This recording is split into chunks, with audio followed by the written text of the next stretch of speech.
What about democracy? Squealed Jacob Rees-Mogg on Twitter today, or was it yesterday, about the Lord's vote. He said the Labour and Lib Dem peers have given themselves a veto on Brexit. What about democracy? And then hashtag something like peers against the people.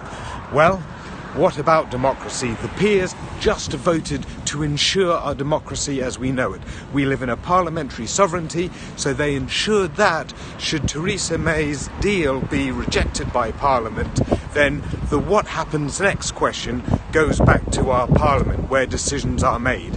It is not some ERG theocracy run by Jacob Rees-Mogg that says in the event that our Parliament votes down Theresa May's deal, somehow he and his gang get to press gang Theresa May into crashing out without a deal.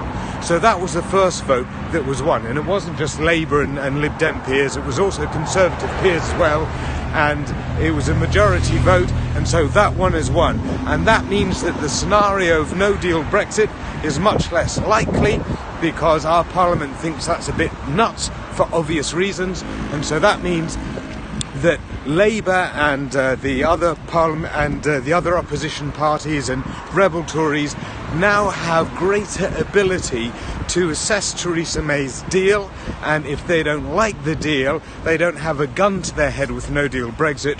Rather, they can reject it and then determine what should be done thereafter, whether that be a people's vote, whether that be going back with specific requests about negotiation points that have to happen.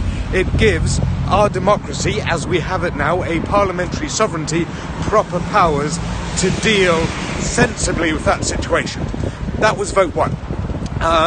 Vote two was a people's vote. So there was an amendment put forward by the Lib Dems to force a people's vote, or the Commons to debate having a people's vote on the Brexit deal. Now, all of our campaigns gathered together are campaigning for a people's vote.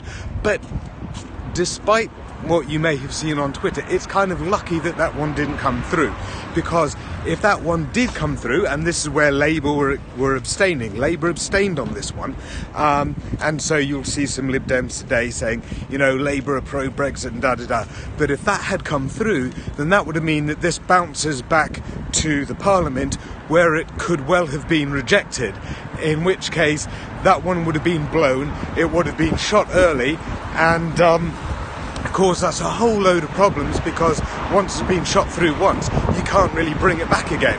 And the whole purpose of us, having this march on 23rd of June was all around a people's vote. So it's good, actually, it's a relief that that one didn't come through, because that argument needs a whole load more building. We need to lock up that public support and then the parliamentary support before we actually float that through Parliament. So very few people are actually talking about that one at the moment, but the big one was that first vote to ensure that a no-deal scenario is less likely, to ensure that we can validly, or our Parliament can validly reject Theresa May's deal, and then the power goes back to the Parliament to decide what happens next. And they will be looking very, very closely at the popular mood at that stage. So that's your summary of what happened yesterday.